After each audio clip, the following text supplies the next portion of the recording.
Hi, this is Josh Kulp from the Conservative Yeshiva in Jerusalem. We are learning Daf Shevui. We are on Daf Lamed Aleph of Masechet Avodah Zarah, page 31.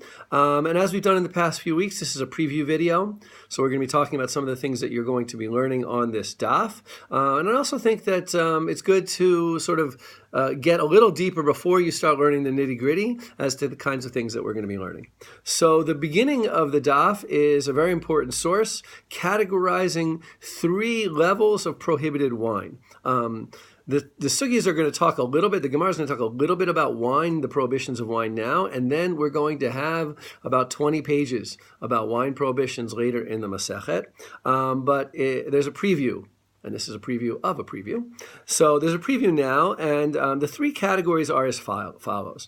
So there is wine that was actually used in an idolatrous service, and that enters the category, the broader category of any object that was used in an idolatrous service. The rabbis were very strict about that and prohibited Jews from both deriving benefit from it and, of course, from using it, consuming it, drinking it, eating it if it's food or drink.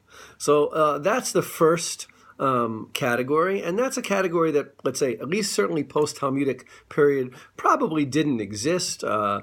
Pagans had disappeared by the end of the Talmudic period, or for the most part disappeared, and rabbis living in the Middle Ages were not dealing with pagans, but with Christians and Muslims. So they didn't really have any recognition of the existence of libated wine.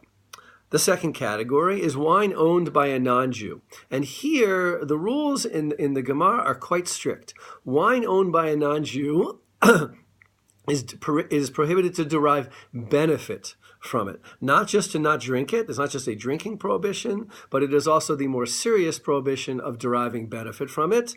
And that may be a little bit surprising because we don't know that it was used in an idolatrous service. Theoretically, the Gemara will consistently say that maybe once the non-Jew drank it, he libated it. And that becomes then a question in the Middle Ages where non-Jews are not libating wine anymore, certainly not like they used to do in the earlier period.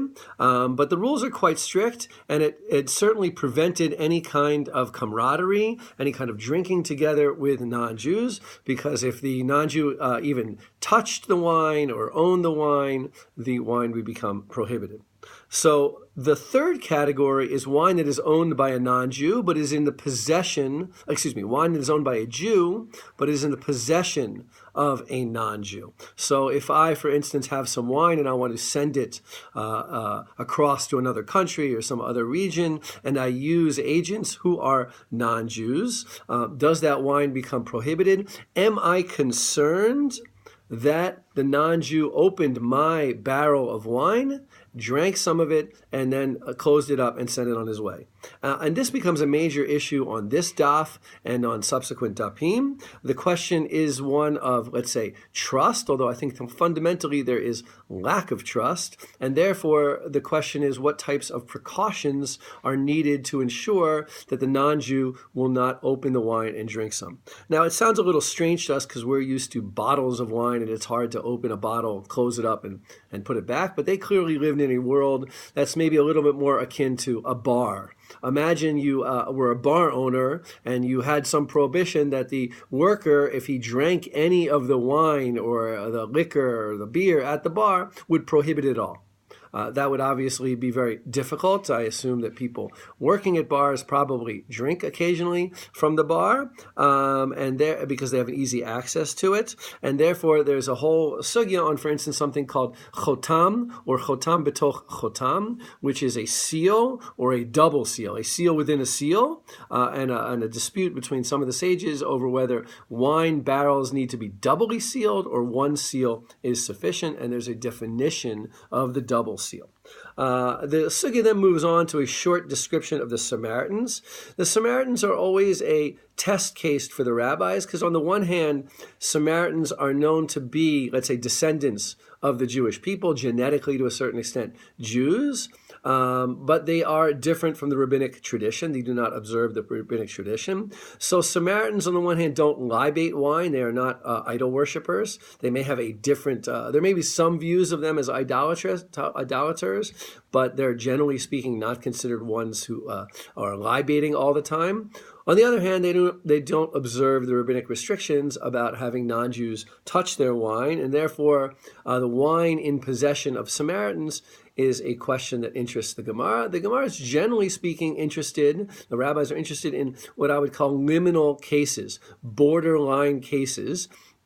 And that's why the Samaritans are an excellent example. Samaritans are both Jews and not Jews. So how the law applies to them is something that's of intense interest to the rabbis.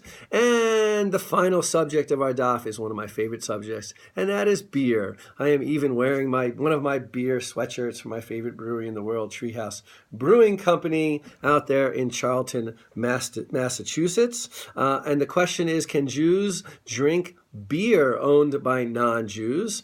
Beer was not libated. It wasn't something that was considered to be an elevated beverage such that you would libate it to your God, and therefore we don't have to worry about libation. But of course, if these prohibitions are there to prevent intermingling, then maybe we do have to worry about beer. We can see this is itself a sort of a liminal, a borderline case. It has some of the aspects of wine, but doesn't have others. So rabbis discuss beer. Thankfully, they were much more lenient with the rules of beer, and as the rules of beer have come down to us, I think you'll be glad to know, I am glad to know, that there are no prohibitions of drinking Gentile beer as long as you know that the ingredients are kosher, which generally speaking they are, although not 100% of the time. But again, I would recommend my favorite brewing company, Treehouse Brewing Company. Their beer does not have any foreign non-kosher ingredients in it, and so you can drink it with joy.